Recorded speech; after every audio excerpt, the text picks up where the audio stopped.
Rocky Kimomo amazina ye nyakuri yitwa Uwizeyimana Mark, ni umwe mu influencer b'abanyarwanda bakora ibintu byiza kandi bigakundwa ndetse bamaze kuzamura izina ry'u Rwanda ku ruhando mpuzamahanga. Murakaza neza kuri VixFox, murakaza neza mu isi yo gucukumbura. Uyu munsi rero tugarutse kuri Rocky. Ese koko Rocky ubu ngubu ari kubarizwa muri Leta Zunze Ubumwe za Amerika? Niko kuri guhari nkuko iyi foto ibikwereka. Ahantu Rocky ahagaze we n'uyu mugabo ni muri Leta Zunze Ubumwe za Amerika. Iyi nzu iri nyuma yabo ni inzu ya Trump yitwa Trump Town Tower.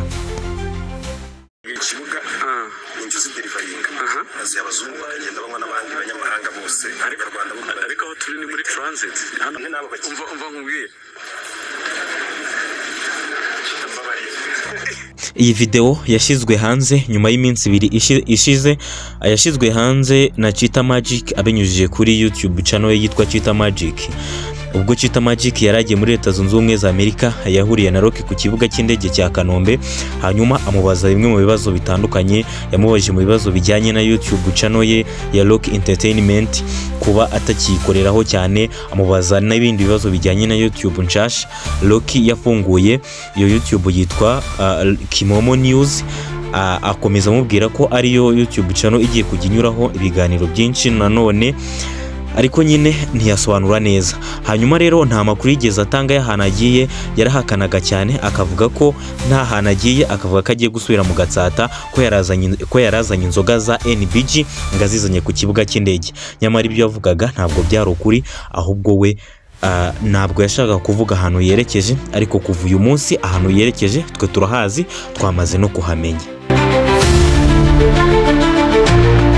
Rocky ubu ngubu ari kubarizwa muri Leta Zunze Ubumwe za Amerika. Ese kuki yagiye? Ese bivuze ko atazagaruka?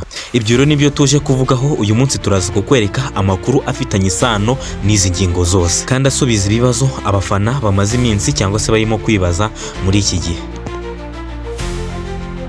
Ni umwe mu basobanuzi b'inyenyeri kubera ubuhanga bwe mu gusobanura, ndetse ni nawe washinze kandi akanayobora Rocky Entertainment. Ndetse ubuhanga bwe bwo gusobanura akanaduha filime nziza byatumye abikimenya bose. None se kuki yahisemo guhaguruka akerekeza muri Amerika, mu gihugu cy'imyidagaduro, aho imyidagaduro ifite agaciro, aho imyidagaduro ibera kuruta ahandi hose kuri iyi si nzima?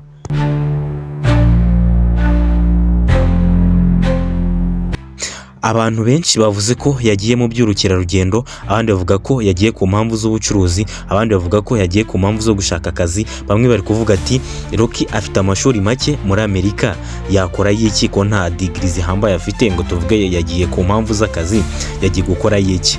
Abo ni nk'aba Kasuku, ariko nyine mu bisanzwe babivuga nyine mu buryo bwo gutebya. Aya makuru rero nta nubwo aramenyekana, nta bantu benshi bayazi, niyo mpamvu utarumva nyine byari bya trending. Rero buri bose bari kuvuga ibyabo, ariko amakuru twakusanyije arerekana ibintu bitandukanye. Benshi bari gukeka ko yagiye kubera amakimbirane, dore ko yari amaze iminsi mike asohoye itangazo rivuga ko channel yitwa Rocky Entertainment ifite ikibazo.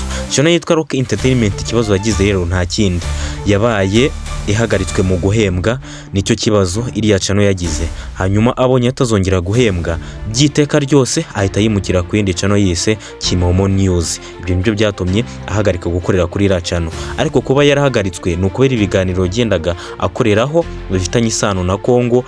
Rero Kongo muri iyi minsi yagiye itsibisha amachannel menshi. Murabizi ko na channel ya Mwanafunzi yarayisibishije, sinzi impamvu, ahubwo na channel ya Rocky iyo bategeze bayisiba, ariko bakamuhagarikira guhembwa burundu. Gusa kugira ubu amakuru twamenye nuko impamvu yamujyanye atari imwe muri zo ngizo, ahubwo zimwe mu mpamvu zamujyanye ni ugushaka amahirwe mpuzamahanga mu myidagaduro, kumenyekanisha Rocky Entertainment, kubera ko nubwo bayihagaritse we ntabwo ava ku izima, aracyayikomeje.